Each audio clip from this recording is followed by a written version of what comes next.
Hi everybody, and welcome to Tanchaz Talk, the world's only English language program focusing primarily on Hungarian folk music.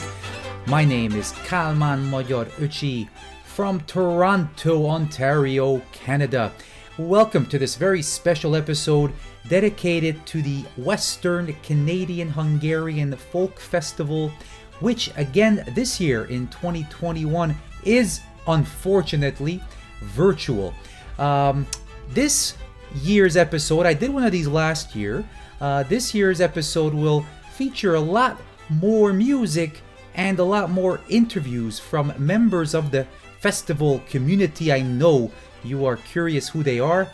These 5 special guests stretch all the way through the scope, the geographic scope of the festival from Winnipeg all the way to Victoria. Let's meet them. Hi, I'm Lizzie Kovach with the Winnipeg Kapisztran Hungarian Folk Ensemble of Winnipeg, and my current role with the ensemble is both the president and co-artistic director. My name is Teres Ballman. I am the instructor of Hungarian dance for the Balaton Hungarian dancers for the junior and intermediate dancers. Hello, my name is Royce Bereti, and I am a director and instructor of the Maros Hungarian Folk Dance Ensemble, and I'm also the treasurer of the Western Canadian Hungarian Folk Festival Society. Sia, I'm Racz Anita. I'm the vice president for Vancouver Forras Folk Dance Ensemble. Well, my name's Iggy Kadar. I'm the artistic director for Victoria Buzavirag. We're going to have lots of fun music in this episode, in addition to speaking with our wonderful dance group representatives. I wish we can have all of the groups represented, but unfortunately, you know that's logistically impossible. It would take too long and multiple episodes would be required for that. But let's first check in right away with Teres Ballman from Regina's Balaton ensemble, and then Liz Kovach from Winnipeg's Kapisztran group. How long have you been an instructor with Regina Balaton dancers? Just about 40 years now. But you're only 39, so how? Yeah. That is, so your math stinks. Yes, it does. You're Wow. right. Yeah. So 39 or 40? Oh, sorry, 40 years. That's an amazing accomplishment. How has the group changed, evolved, perhaps devolved over time? Well, the group has evolved because the people at the club still keep their children involved. So now I am teaching the children of people that used to dance with me, and sometimes the grandchildren or grandnieces. Wow, grandnieces, grandnephews, children, grandchildren. Sheesh. Well, that's quite the accomplishment. Did you yourself come up in that group as well as a kid? Yes, I did. Yeah. I've been attending the dance festival for as many years as it's been going on, I believe. I think we missed the very first one, but we were at the every other one after that. And in the past few years, I've been attending with my daughters, my daughters that still dance, and it's even more fun now to see the second generation per se performing and taking part in the festivities. Absolutely. Teres, what's been the cadence of practices or being able to operate the group during the pandemic? Well, with our junior and intermediate dancers, we have smaller numbers. So we have our own Hungarian club, and we use the large ballroom, and we set out chairs at about 8 feet apart. And the instructors also get chairs so that when we do our warm-ups, we warm up around our chair. And when we do our steps, they're usually done in front of the chair or behind the chair. We switch it up a little bit. And we like to do singing with the children, so at times we will play follow the leader game through the chairs, but trying to keep our distance, and of course we wear our masks. Now the senior dancers have not been getting together, correct? Yeah, they have not.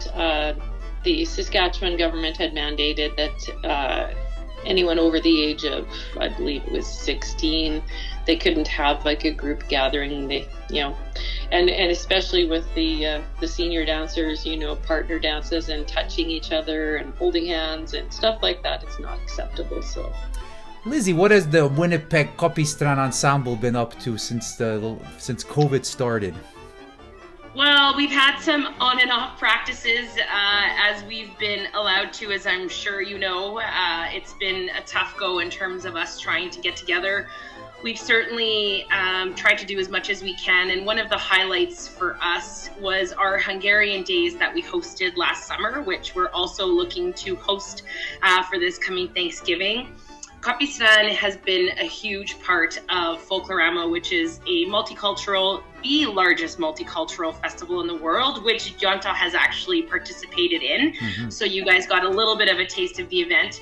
But we've been a part of that event for a really long time, and not being able to be part of Folklorama was a loss for the community. It's one of those events that really brings everyone together. There's such a camaraderie. Everyone who has a skill set lends it in their different ways, and everyone works together as a team. And because there are no Hungarian restaurants in Winnipeg, it's really the best time for people to come and get some home-cooked cuisine, which is prepared by our volunteers. And you already know Mama Kovach and my Aunt Judy and my father, and it's very much a family-run operation, and they've just done nothing but an excellent job of that and have been working on teaching us. And so part of what we did last year was to make sure that we're still living that Hungarian culture, still trying to extend it to the community, but also keep all of us together and keep the youth involved. And it was really great to have such an awesome response. And we were blown away at the response we received from the city. It was fantastic. I think we sold over $11,000 worth of food. So we had a nice little setup in order to get all of this out and everything. We worked really well together as a team. The succession plan certainly was an action by all of us pitching in, and we're looking forward to doing it again. So that's probably been the biggest thing. We certainly have tried to keep in touch where we can. We've tried to practice where we can, and we've tried to at least participate in some live music where we can. Is there a plan to start getting together and actually having physical practices together as a group? Yes, absolutely. So we were actually talking about it today. It looks like we will start practices again after Thanksgiving, both for the senior group as well as for the children's groups, as we want to make sure that it's back on the calendar and people are planning to be back with the community. So we're very much looking forward to it. I know how excited we were to at least get together last year for the few practices we were allowed to have before we went back into a lockdown. I can only imagine how excited and energized everyone will be to be back in October.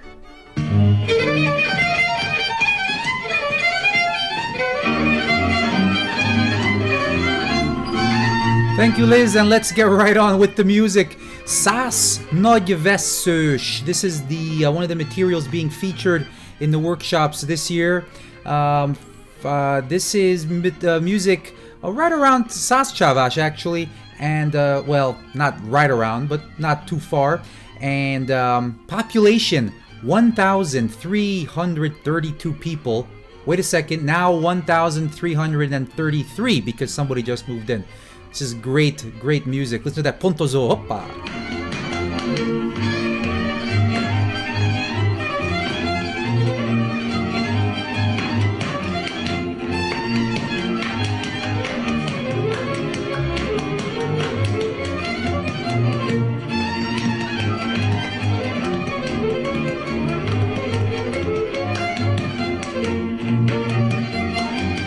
Of course, with 1,300 people, I'm not sure how they fit a Walmart into that place. Probably a very small Walmart, but anyway, I don't know why I thought about Walmart just now, but I did. Oh.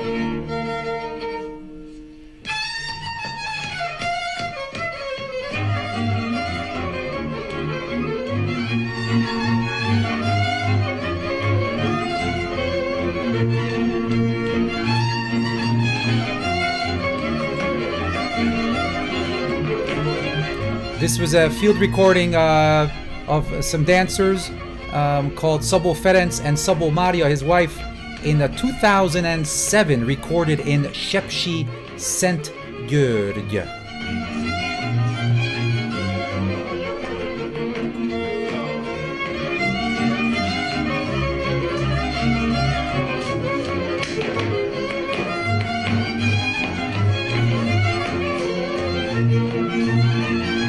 Of course, with the great band, the Saskatchewan band, has toured in the United States, I think in Canada as well, and played at my wedding in 2001. I always have to mention that. Of course, it's the obligatory wedding mention.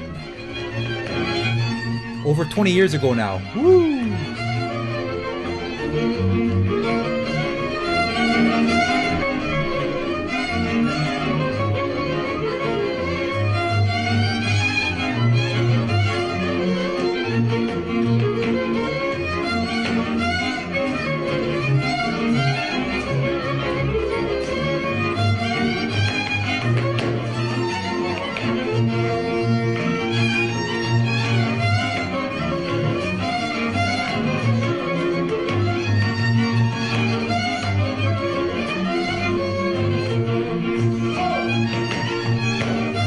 Of course, the Saskatchewan band would be playing all over that region, and these are melodies that seem to be specific to Sas Nagyveszős, the village.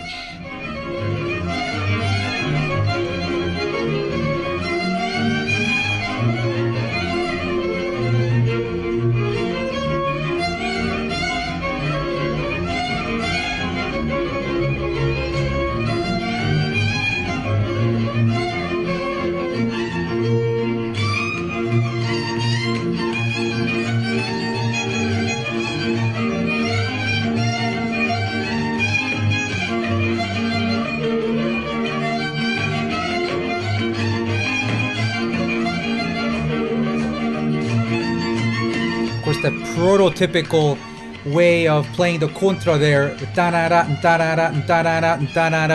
a combination of the offbeat and the onbeat, which is very unique to the Saskatchewan repertoire, and of course the surrounding area, which includes Sas Nagyveszős.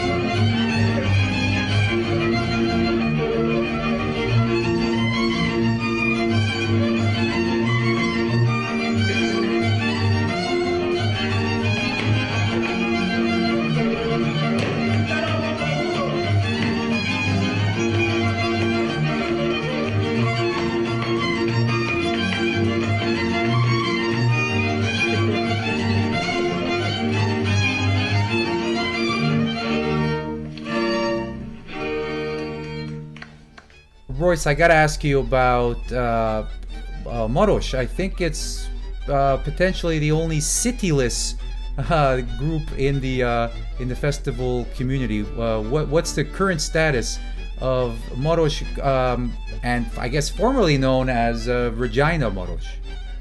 Yeah, so originally Maros was founded in Regina, and all the members were living in Regina. As the group has kind of evolved over time, we started accepting members from outside of Regina, and now primarily our members are outside Regina. I am the only member that lives in Regina itself. And so a number of years ago, our group kind of lapsed on some of the necessary paperwork in the background to ensure that we were still a group. And when I reformed the group, through the actual government ways, we just decided to knock off the of Regina at the end of our name. So now we're just the Maros Hungarian Folk Dance Ensemble. So our current makeup of the group is we have 3 members that live in Winnipeg. We have myself, who lives in Regina. We have 2 members that live in Saskatoon, 2 members that live in North Battleford, and 1 member that lives in Edmonton. One of my recollections of Maros in the last several festivals, at least, is a feverish practice schedule on the Friday and Saturday and Sunday morning of the of the festival performances. Yeah, having that few practices throughout the year, sometimes we have to take a little bit of time out of our festival to be able to make sure that we've worked on those last little bits. The last practice we typically have before festival is either the September long weekend, or we try to do one more at the end of September. And that, yeah, sometimes it's just not enough when you only get 5 or 6 practices a year. So when it comes time for Maros to host the festival, will it be in all 3 cities, kind of like the World Cup in the 2026, or what's the plan there? Yeah, each day is going to be in a different city. No, we're doing it in Saskatoon, actually. And when is that going to be? Saskatoon Magyar Jr is very supportive of our group. We dance at quite a number of their events throughout the year, and whoever can make it comes and we dance. And then they're very, very supportive of us, and they're just wonderful people. So we've asked them if they'd be willing to help us out with the festival, and they overwhelmingly said yes. So. And when is that going to be? So right now that is scheduled for 2023. Gotcha. The hope, obviously, is that we all get through this COVID period and we're able to all get together. And then next year, 2022, will be in Vancouver. Vancouver Csárdás is hosting that. And then Maros will be hosting in 2023 in Saskatoon.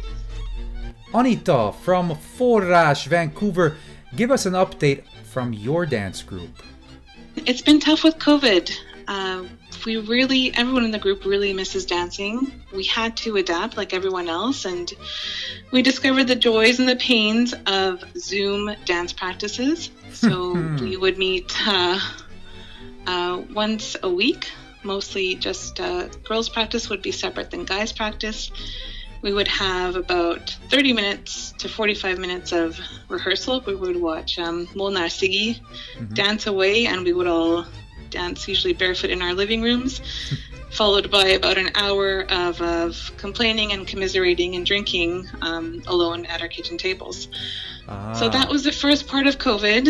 Right. And then slowly, as things starting to open up in just recently, I guess around the summer, we started dancing in person again. So thankfully we have a large Magyar Jr here, and we were able to dance in a large circle with Mérai Andy in the middle, where he would go take us through sequences. We would dance by ourselves. And then afterwards, as restrictions got lifted, we would dance with partners, and we would stay with the same partners. Thankfully, everyone was really respectful. We put together COVID safety plans to make sure that everyone was comfortable and that we were safe in the way that we rehearsed. And then now, unfortunately, with the Delta variant and cases going up, we've decided to once again suspend practices. So we're no longer dancing in person. And hopefully, very hopefully, come January, with the restrictions easing, as the province decides to do so, we can start dancing again in person. So that's what we've been up to. I'm the eternal optimist, and when several months ago I heard that the festival is going to go virtual again, I was like, come on, by October we'll all be back. And boy, that was a good call, to put it virtual again, because it wouldn't have happened again. Yeah, I think so. And I think with just the reality that all of us most of us have to fly to festival, that would be difficult. Even if things are better, you're dealing with, now with COVID passports, with whether people are comfortable in getting in a, tin can and breathing each other's air for hours. Yeah. So yeah, it definitely seemed like the right decision, a sad decision, but it's better than nothing. Even if it's something brief.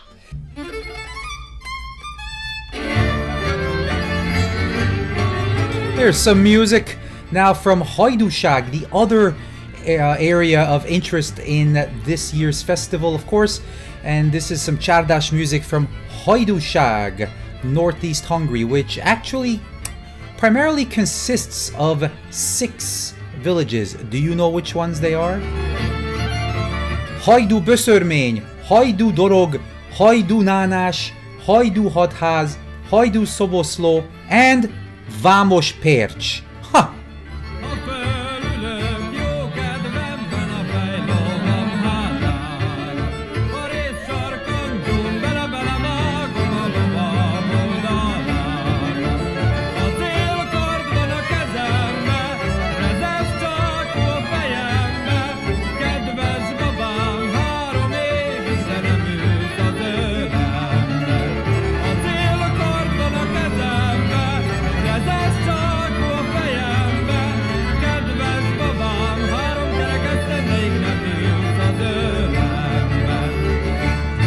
That sixth village, Vamos Pécs, really comes out of nowhere, doesn't it? Everything's called Hajdu this, Hajdu that. Maybe throw it in a Hajdu Német. No, I'm just kidding. That's my brother-in-law's family's name. So anyway, this is a wonderful area, very upbeat. Of course, right there in the Szatmár area as well.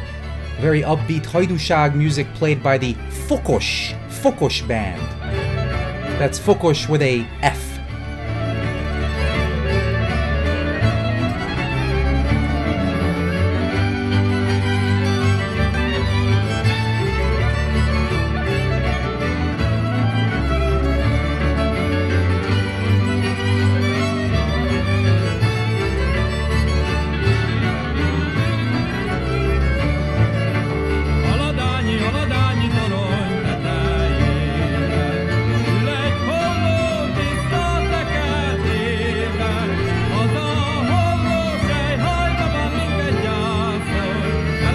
Whoa, trick chord there. Woohoo!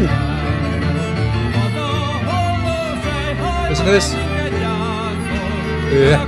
Oh, I like that. Little E flat there.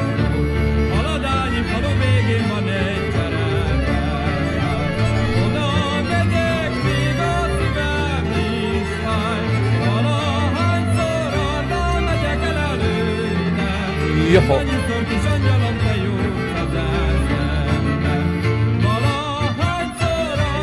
Oh, nice transition right in the middle of that melody. I like it.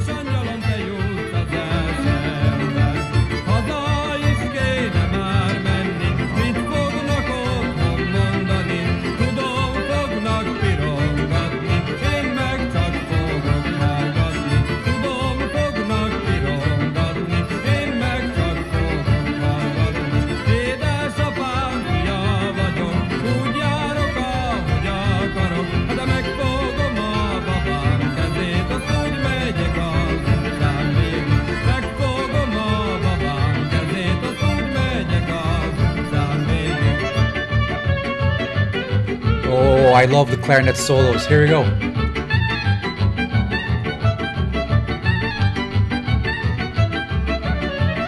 Very polka-ish here. Let's go, band. Come back in. Oh, they tricked me. I thought they're going to come back in. Everybody. Come on now. Oh, thanks, violin.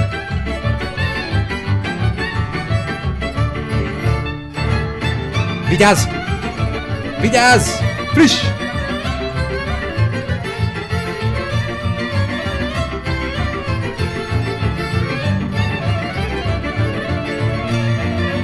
Uh-oh, something's gonna happen. I think we're gonna stop soon. Nice. I took the opportunity to ask Royce the question I know everyone is wondering. Dude, what's with the name Royce? Well, his answer may surprise you, actually. And then Anita from Forras gave me a peek into what it's like having little ones at home during the pandemic. I gotta ask you about your name. So Bereti is the Hungarian part, right? Correct. Yep. And then Royce is what? So when my dad was in elementary school, he knew a friend that was named Royce, and he absolutely loved that name. And so my mom didn't know that. And my dad's a truck driver. He was out on the road when I was born. And so my mom wasn't sure what to call me. She was sitting in the hospital, not sure. She had the paperwork in front of her, and she was just about to write down Michael. And my dad came bursting in through the door, and he's like, "Where's Royce?" She's like, "What do you mean, where's Royce?" He's like, "My son's name is going to be Royce." She's like, "How come you never told me this?" So that's how I ended up getting my name. Is your mom Hungarian? Both sides are, actually. Yeah. So since the last festival, you had a baby. Your first? Yes, my first. Yeah, my son. What's his name? Remington Paul Bereti. Remington Paul Bereti. You ran into that door and you said, his name's Remington.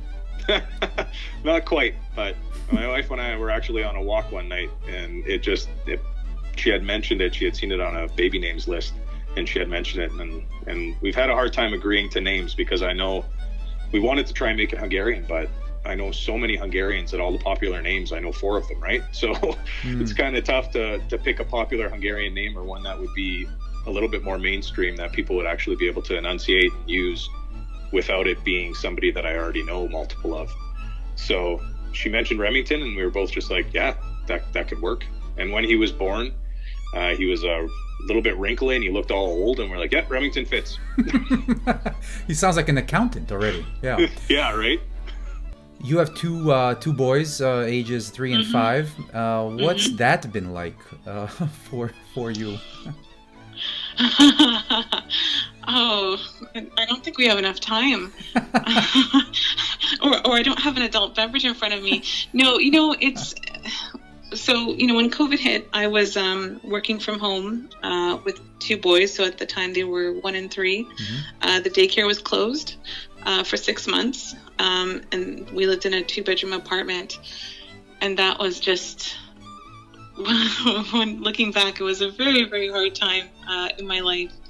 But, people are resilient, and thankfully with children, there's a lot of love and a lot of laughter that you're able to experience for free, which I know a lot of people didn't have. If you're, if you live by yourself, or if you're older, or people miss that. But at first I thought I was unlucky to be stuck at home with my husband and 2 kids, and I wanted nothing but, a room or space to myself. And then that quickly turned around as things got longer and longer, and that I had access to love and support and laughter all day long, every day, really. So I was grateful and thankful for their anecdotes and the chance to get outside and to play Legos with them when, I could have easily sat and curled up in a ball and watching the devastation on the news, right? Yeah, for the little ones, this might be a very, very sweet time in their lives, a great time they'll remember very fondly, in terms of all the contact they've had.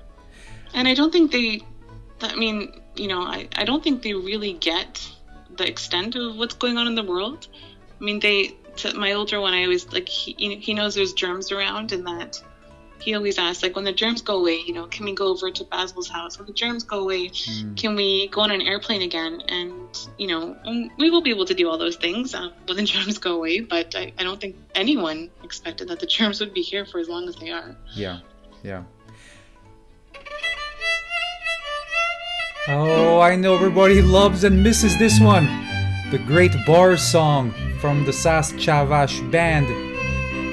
Gyertek fiúk! Gyertek fiúk, menjünk a kocsmába! Let's go, guys! To the kocsma, let's go to the bar.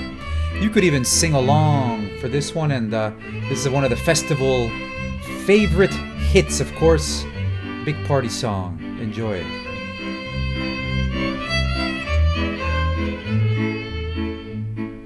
Gyertek fiúk, menjünk a kocsmába, 15 lej 1 liter borára, de húz rá cigány 1000 lejest adó. Még az éjjel mulatni akarok. Here you go, sing with us here. Húz rá cigány 1000 lejest adó. Hopp, hopp. Még az éjjel mulatni akarok. Nékem abban nem parancsol senki. Senki.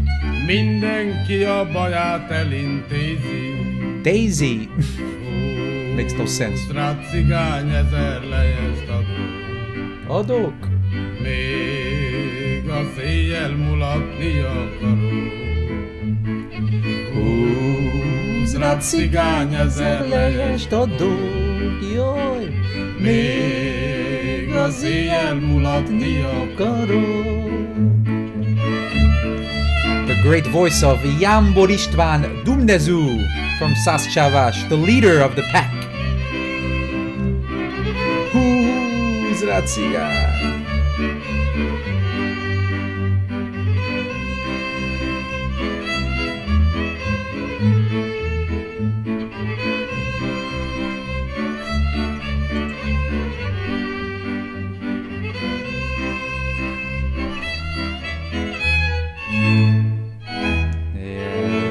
Táncház. Oh, now we have to do a mohala, of course, but this is a mohala a little differently. This is Kalman Balog's fantastic Cimbalom Gypsy Band.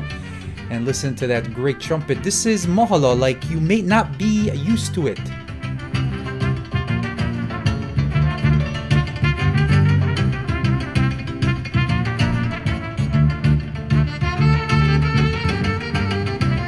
This piece is called It's Party Time, Mohala, parentheses Mohala. Live recording of the Balog Kalman Cimbalom Band.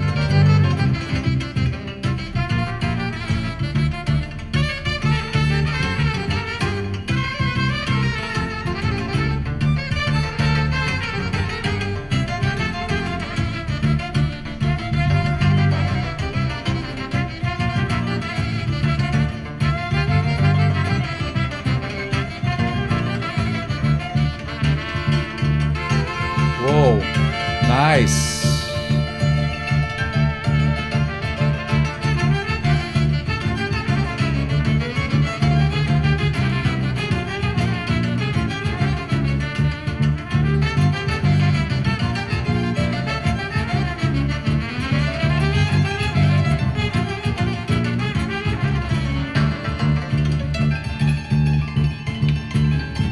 Somewhere you can see Racz Petty, Anita's brother, dancing with his shirt off. This Mohala maybe at one of the next upcoming festivals. Hoppa! Hajrá, Peti!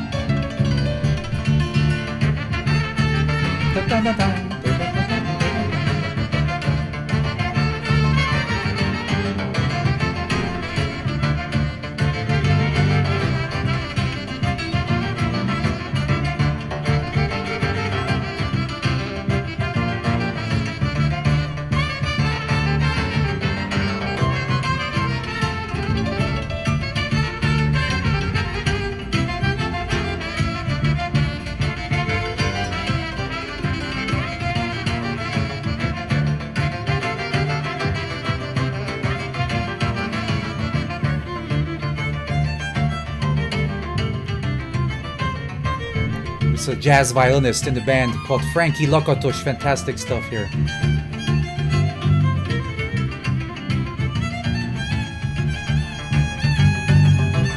Uh-oh. Yeah.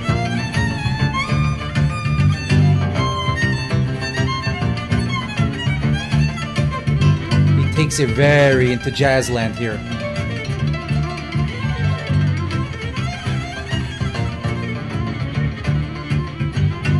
Rock and roll almost. Yeah. Woo! Yeah.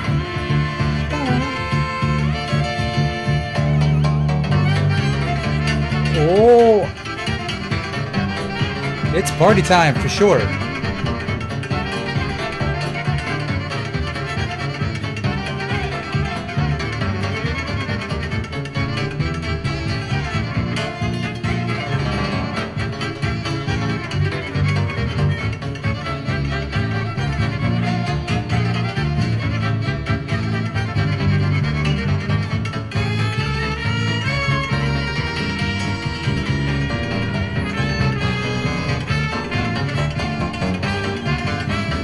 Very, very Romanian influenced here.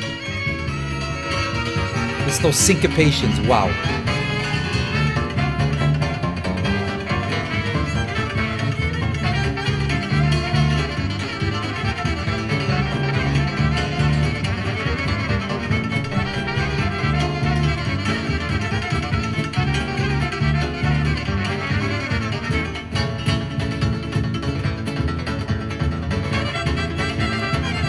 Back to a Mohala feel here. Back to a little Mohala type of dance here.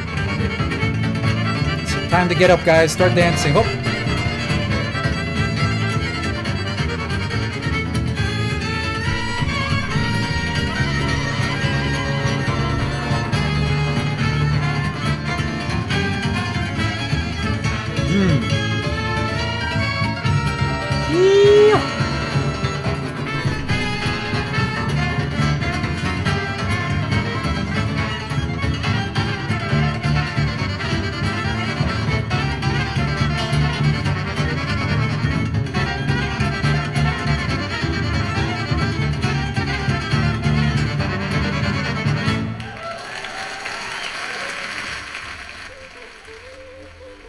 I asked 3 of our group representatives, Teres, Royce, and Anita, what their favorite Táncház dance was, and quite surprisingly, or maybe not so surprisingly, I got the same answer from all 3.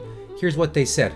First, Teres, what's your favorite dance or region to dance or listen to?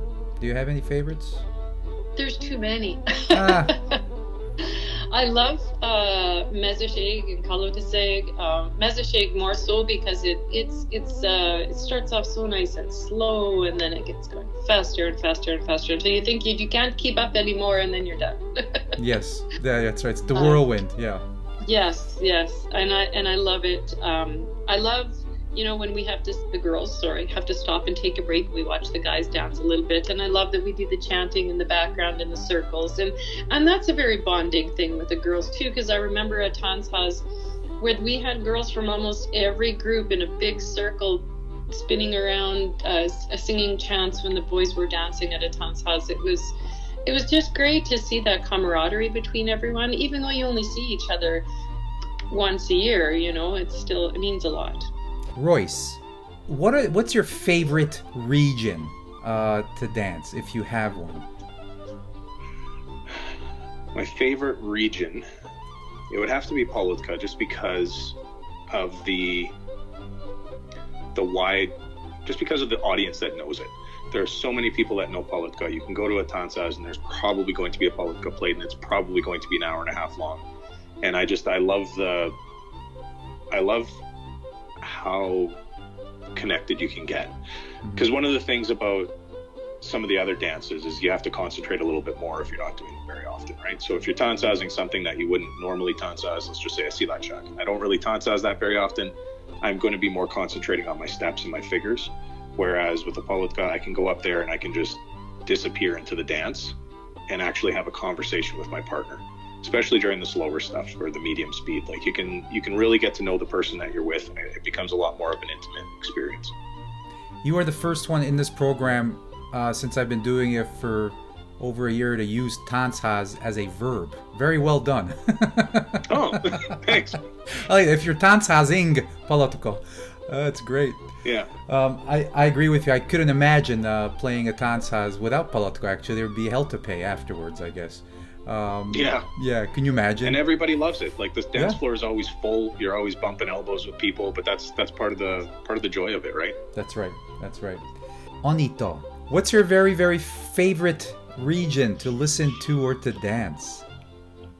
Oh, I think mezőség. Oh. Yeah, there's something so just smooth about it. I mean, maybe because I've been there, I can picture, the hills in my head. And also just like the booga, just a and there's something like that, just it's like it rumbles in your soul. Iggy Kadar from Victoria Buzavirag, one of the, I would say, grandfathers of the festival, walked down memory lane with me, discussing some old classic choreographies that well predate the start of the Táncház movement, such as one of my childhood favorites, Pantlikázo. I remember Victoria Buzavirag dancing, would it have been at the Pontozo? Dancing a Pantlikázo? No, we danced that at the Onion Yelf conference in Hungary. Yeah, isn't that I know it's heavily stylized, and I know it's kind of, very old school, but Pantlikázo, what a great choreography, huh? Yeah, it was pretty good. Yeah, we got a lot of good reviews for it, just because the way we executed it and that, and the girls did Olnar István's Haramugos. Haramugos, yeah. Yeah. That kind of like Pantlikázo, that kind of half skit, kind of choreographies. I still really enjoy that, even though obviously they're at this point quite outdated. But there's quite nothing like it, and that was my, coming up in my generation, late 70s, early 80s. When I was a young kid, that was very impressionable on me, and I loved watching those choreographies. Yeah, Yeah. I mean, we didn't get to see a lot just because we didn't have the information out here. I think you know, people in the East, they were like probably 10 years ahead of us. At least 10 years. That's right. As far as material. Yeah.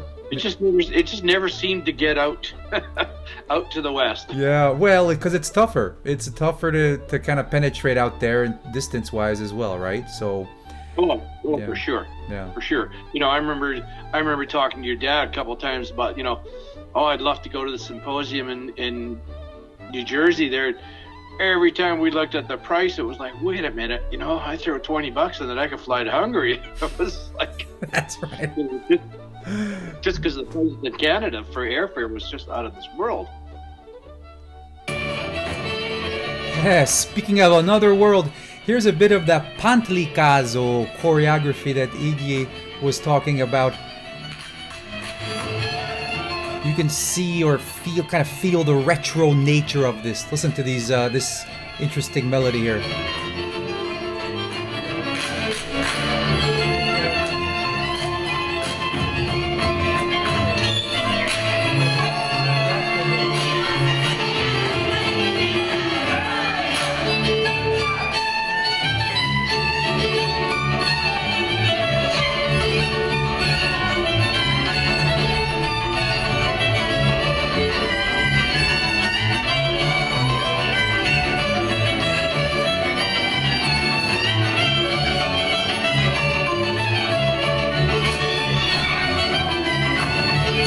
You can see a young Iggy Kadar dancing to this one.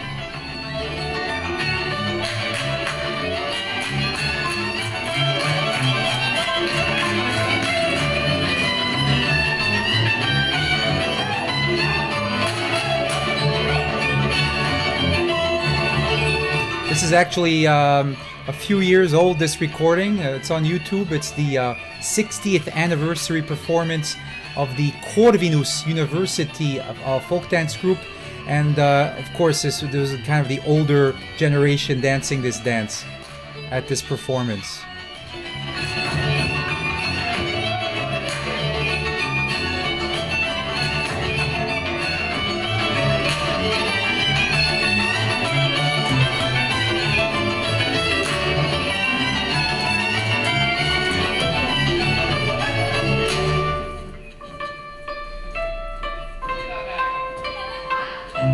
This is where they're looking for partners. This is the very classic part of the Pantlikázo, the little skit kind of thing here.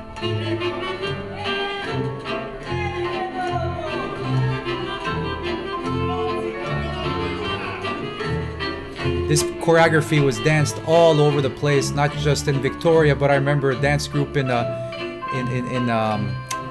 New Brunswick, New Jersey as well when I was a kid, the Hungarian Scouts, and I'm sure all over the world. Even in, I know South America, they did it in Argentina as well. This one, I think this choreography goes back to the early 50s, if I'm not mistaken.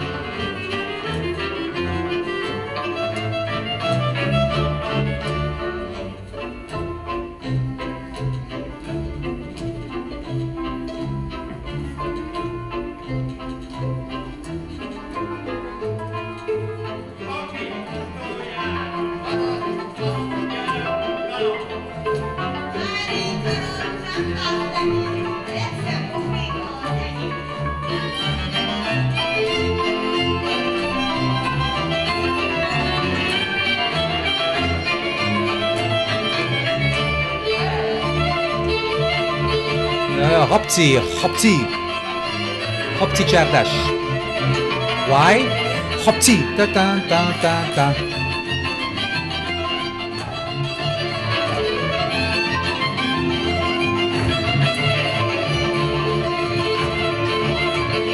Hopti. Da da da da.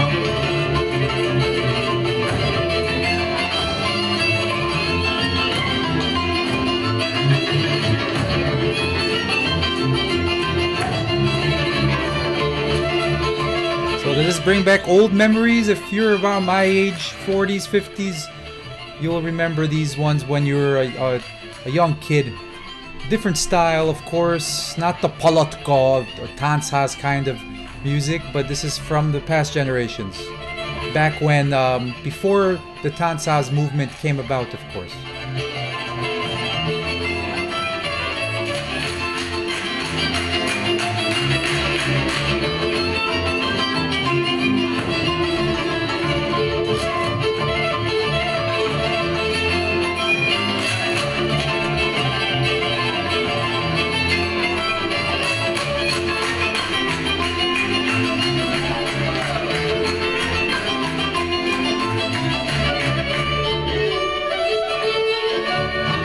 Opa!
There go the dancers. They're gonna leave the stage.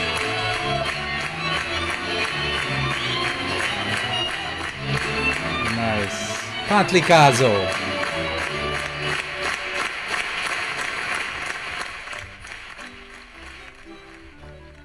Anita, what do you love about the Western Festival? The amazing thing about festivals is you get to meet like a niche group of people who totally get a big part of who you are. So I was born in Vancouver, but my parents were Hungarian. My first language was Hungarian. You know, all of our family friends were Hungarian. We listened to like the Magyar slágerek and the népi zene. And so we had an interesting part of Canada that was this little, you know, tiny microcosm Magyarország. And you know, going to school, I mean, you made friends and you had friends, but nobody really got that part of you. And with dance and, you know, in Chetkészet, but going to dance festivals, you realize that not only you have this little Vancouver family circle where everyone gets this népi part of you, but then at festival you have a whole world of other people who get this népi part of you all across Canada, and who have these very Canadian lives and very Canadian experiences, but are able to cherish and enjoy and celebrate Magyar népzene, tánc, kézi munka, all these amazing things that are a huge part of who we are, but the majority of people in your everyday life don't get to see that part. So you really miss your family. You miss your Magyar family, and having the space and the ability and the celebration to do it together. Teres, what might be a memory or two, or a band, or an instructor, or something that really might bring back some strong memories for you? Oh, well, Gyanta, of course. But oh, thank you. Yeah, I didn't tell you to say that, but do you know? Yeah. Do you know? What I really enjoy is I love seeing all of Duver came, and you guys, and just everybody who was there got up and played at the Táncház. And it was just because I'm a musician as well. I play the flute, and I know how emotional you can get when you play. And the same thing goes for when you dance. When you have that many musicians performing for you live, it's just, you can't help but be moved. Yeah, I agree. And it's moving as a musician to have all these people dance. So, you know, it goes hand in glove, one with the other. Yeah. Liz, the Kapisztran group has quite a large contingent of Polish dancers, Polish background. What can you tell us about the Polish-Hungarian relationship, at least as it applies in Winnipeg, which is a very, very special relationship, I know. It keeps the group afloat, and it keeps the group at a very high level as well. It does. We're in a unique situation where I think with all of our involvement in Folklorama over the decades and our families becoming close, just to give you an example, obviously you guys all know who I am, so you know that Robert, Langtree, and Krisha, now Kovach, are part of my family. And how a lot of that relationship started was back in the past when we had, during Folklorama, when there were coordinator meetings, and of course the families got to know each other very well. Then the communities always supported each other. And there were a lot of times where we connected and worked together on various events. Either they were a guest group of a show or a gala, or vice versa. And we started to work together, gosh, I think it was in the 90s. I must have been a teenager at this point in time, but we would try and host socials together and work together as a community. And of course, some of the relationships grew since then. And back in 2002, when we hosted festival here in Winnipeg, Robert and Krisha obviously came and participated. They had a really great time, and then the following year they decided to join the group, and of course it's just grown from there. I think it is so very special to have that connection. And you know, there are times where I've also thought to myself, we have such a beautiful culture. The attire, the embroidery, the beading, all you have to do is look back at some of the old photos and some of the heritage photos, just to see how some of the traditions continue to still live on, and the beauty that we have. And in the music, it's gorgeous, and it's very difficult to play. And the food that we have, I just think we have such a unique culture, and there is no better compliment than to have somebody who's an outsider fall in love with it. And I know there's a few times I've expressed, you know, I find it a little bit embarrassing that within our own Hungarian culture, not a lot of people appreciate it. You need sometimes the outsiders to come in and sort of show you the way. So it's hugely special. We are very much a family, and we continue to work together and grow together. And I just really love that connection that we have. I think it is extremely special, and one that I cherish and will continue to cherish for the rest of my time. How's the violin playing going, Iggy? Oh, gosh. You know, I've been picking it up here and there. Worked a lot on the Öcsi that we learned from you. Yeah. I worked a lot, and I added a few pieces to it, so that's been kind of thrilling for me. Nice. Yeah, I've been pretty keen on that. Still dabble a little bit in the polacca, but I kind of get lost in some of the fancy cifras and stuff. They're just like, oh my god, what are these guys playing here, you know? Yeah, the melodies are much easier than the interludes, you know, the cifras, the opera. Oh, the cifras are crazy. It's like, you know, I hear the notes and the melodies, and I go, yeah, okay, I know that melody, and then all of a sudden I hear the cifra, and to me they all sound the same, right? Like, or very close. So it's like, which one is he using here? Well, pro tip, you don't actually have to play them. You know, I mean, the joke is apparently that they are put in there so the primash can consider the next melody, you know? Exactly. So you can think about what's next. Yeah. Exactly, because it's a filler. He's already played the first one 3 or 4 times. Now he's got a filler and figure out the next one. So, and I think as the level of consumption of alcohol increases, the number of operajos probably increase as well. Yeah. Now I know for a fact Iggy was playing on this next number. This is from the 2019, the last actual festival we had in person, and this was in Winnipeg, and this is that wonderful number that we did called Öröm Zene. Do you guys remember that one? Listen to this.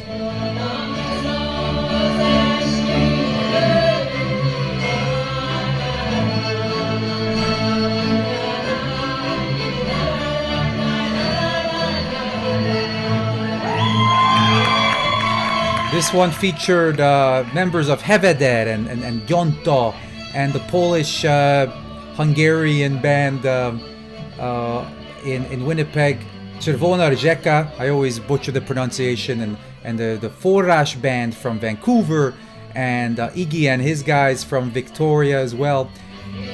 And the big yelping before is when Nazi and Anita took the stage, and here comes Beret's PQ as well.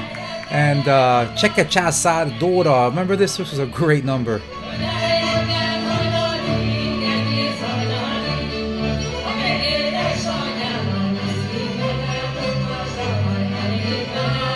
Over 20 musicians, 4 dancers.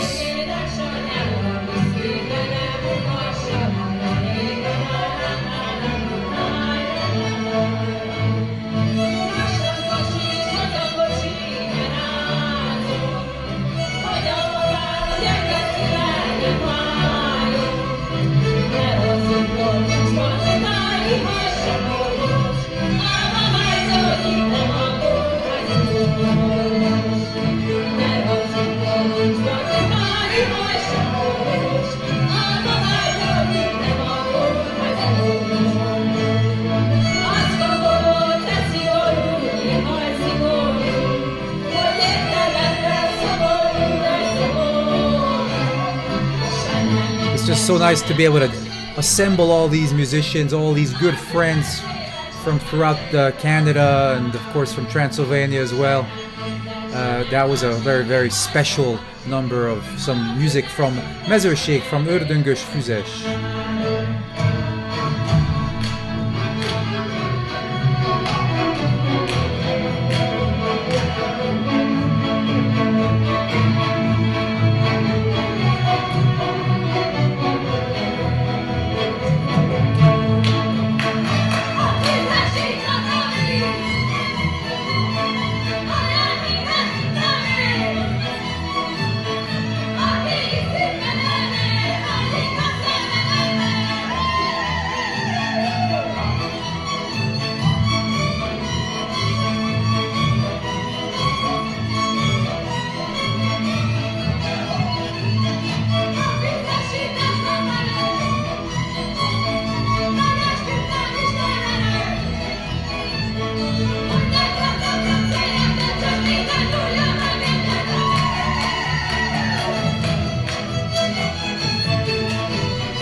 Amazing, the band didn't fall apart. We were spread across from one stage, one side of the stage to the others. Bit of a miracle.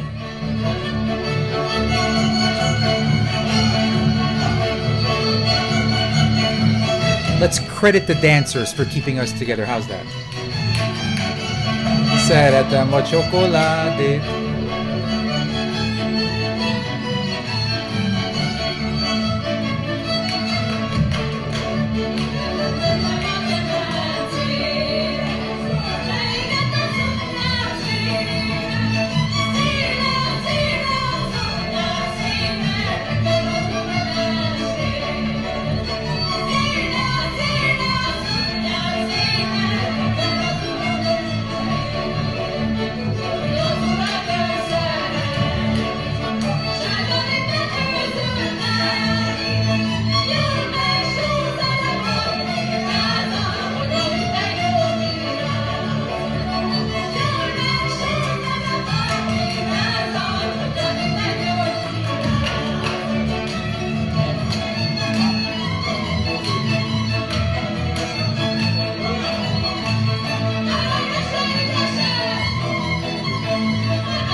Unfortunately, a large part of the Regina Balaton group missed out on seeing that number back in 2019 in Winnipeg. Teres Ballman tells us what happened. What had happened is a few of our group had arrived earlier and there was a snowstorm and they had us stranded in Brandon. So there was about 20 of us in Brandon, parents and dancers, and we made our own little festival. We were stuck there for 2 days. They wouldn't open the highways. And so we didn't get to the festival until the Sunday. Right, until the performance. Yeah. The performance was on Saturday. Yeah, we missed the performance, but they did let our group perform during one of the Táncház. That's right. Whoa, that rings a bell. That's a special memory. Yes, definitely, it was. Iggy, Victoria Buzavirag, what have you guys been up to during COVID, if anything? Nothing. Whoa, nothing. Nothing. Everybody's been, just sitting in the back and just kind of like just trying to stay healthy. stay away from everything. Some of the younger ones in the group, well, what I mean younger, they're like in their 40s and 50s. You know, they have to wait for their vaccinations, and that was quite a while. And Louise and I were, I think, one of the first in our group because we were probably the oldest. But other than that, you know, it's just, no, we haven't had any performances. Absolutely nothing. Plans to get together soon? We're going to start our first practice tomorrow. Oh, so we're kind of pre-recording this, so we're towards the end of September. So Buzavirag is back in business, Iggy, and what's like after a year and a half off, which is the longest the group has ever taken off in its history. Oh yeah. What's the plan? What do you plan to do tomorrow with the group? Well, we're hoping to see how many people show up. There's been a couple that expressed that, you know, they can't make it quite on that date, but and then we're just going to go carry on with the choreography we started. Never got it finished, and we'd like to be able to get it finished. So we'll carry on with that, review the material, and start back from square one. I think we have a couple new people coming into the group, so we'll get them on board and just start slowly with teaching circles and stuff like that. Well, that's very exciting. What material are you going to be starting out with now? You know, it's a moldvai. Okay. It's a moldvai. It's most of the material is from Kovach, and I've pieced all the music together. It's mostly with Furia and Cavo, so it's pretty haunting in place. But it's nice. So to me, that's a. Nothing gets the Fitbit and the Apple Watch is going than the moldvai right at the start. Boom, you know, you're gonna high cardio activity for Buzavirag, no? yeah, and for rickety old knees. Oh God. Yeah. Welcome, oh my God. Welcome back, guys. Now we're gonna kick your ass for the next 2 hours, you know. I'm just hoping that I could get through it, man, with my knees. They just yeah. You might be yearning for the days of Pantlikazo, you know. Yeah.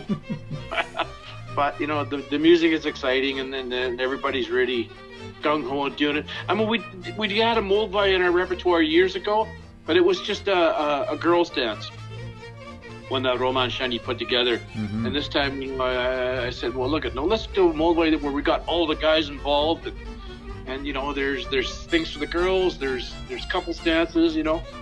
Let's do a bigger picture of it. So that's what I worked on. Is it a challenge to choreograph for something like the moldvai, which has a pretty heavy emphasis in circle and line dancing? Very difficult. Yeah. It's especially if you got small numbers in the group. Right. So we're not a large group. Large groups are much easier to choreograph material. Mm-hmm. Much easier. So you have to be a little creative, and you know, and we want to stick to what it normally is. If it's a line dance, we want to stick to a line dance, right? You know, circle dance. Well, so this is a execution is going to be key. You're going to have a few hundred people listening to this and then judging you next October to see if you pulled off the challenge. Yeah. I mean, I've seen some moldvais performed by just 3 couples that were absolutely outstanding, and like just took my breath away. It's like, wow. Yeah. You know. Yeah. Just so powerful, so crazy powerful. So we're hoping we could get into something like that. Therese, what's your message to the Western Canadian Hungarian Folk Festival family? Just keep it going. I get so emotional when I talk about it. It's not even a question as to what you're doing Thanksgiving weekend. Right. You're just going to the festival, and that's it. Mm-hmm. Well, what you say you get emotional thinking about it or talking about it or I guess missing it. Well, why don't you tell me some more about that? What are your feelings about it? Well, because I've been attending for so many years. I mean, I danced in one festival where I was 7 months pregnant with my first daughter. The next festival, I took her along with me, and I even made her a costume that matched our costumes, and she was in all our group photos. And you just involve your children, and you just keep going, and you hope that they will have the motive instilled in them to keep their culture going, and I think it's very important to keep the Hungarian culture alive in Canada. Yeah, and the festival is a big part of it, I know that, for sure. Very much so, yeah. Yeah. Liz, what's your message to the Western Canadian festival community during these tough times? Well, first and foremost, I really do miss everyone. It's really hard not to participate in festival. All of us know the sounds and what it smells like when you arrive at the hotel. There's always a bit of that chlorine smell, and you kind of miss all those little things, right? Like you have to remember that. That's part of it. And I certainly miss the hugs and the conversation. And one thing that what's unique is that we may not see each other all year round, but when we get together at festival, it's like no time has passed, and we're part of that fabric friendship to some extent. So very much miss everyone. I certainly can't wait to get back together and have those conversations and, do the shots at the bar and get stuck, at the bar, cry as we're playing and singing the Hungarian national anthem, because I do that every single time we're at festival. And I'm certainly looking forward to reconnecting with everyone, and truly hope that despite the fact that we've had some challenging times, all of us are working to make sure that we're engaging the youth and working on those succession plans that we're all committed to. Yeah, and safety is paramount. But a fair warning to everybody, Liz will give very, very long and large hugs to everybody. So just be prepared next October when you see her again. Yeah, thanks for that's a public service announcement. I think I need to get that put on a t-shirt. Yeah, long, awkward hug approaching, Yes, and even louder than normal. Royce, yours is the last word. What are your closing thoughts? What's your message to the WCHFF family? My message is to just hold on. It's going to happen. This is all going to clear up.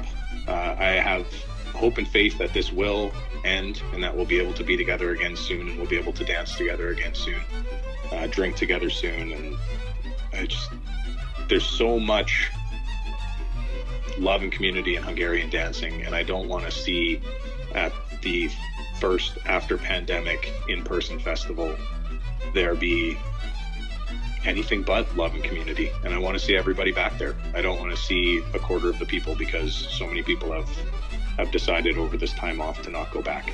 It's going to be tough for everybody to come back, but just power through it. When you start doing it, you remember how much you love dancing, and just keep that in your heart and in your mind. Thank you so much, Royce, for that great pep talk. And we've reached the end of the show with some more Hajdúság music. And I would like to thank, in addition to Royce Bereti, I'd like to thank Teres, Ballman, and Anita, Racz, and Liz Kovach, and Iggy, Kadar for all of their time and their participation in this great virtual festival episode of Tanchaz Talk.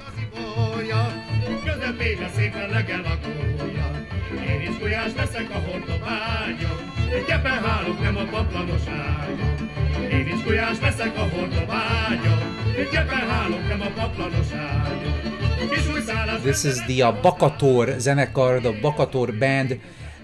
They specialize in Hajdúság music. I've kind of fallen in love with Hajdúság music. Just putting together this episode, it's really, really fun. A little different than Szatmár, and I really like that about it. It's very some kind of older feeling, very Hortobágy, Alföld feel. Gyere be, te gyere be. Now make sure you check out all of the Tanchaz Talk episodes. You can hear them all on tanchaz.com, or just search Tanchaz Talk on YouTube. Or for the interview series, make sure you check out any popular podcast platform. That would be Google, Spotify, Apple Podcasts, whatever that it may be. Just search Tanchaz Talk and subscribe, and leave a nice message if you like what you hear.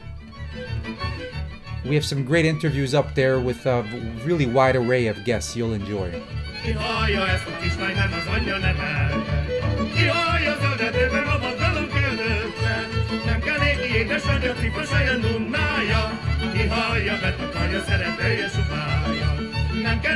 édesanyja cifosaja dunnája, ihajja, mert akarja, szeretője supálja.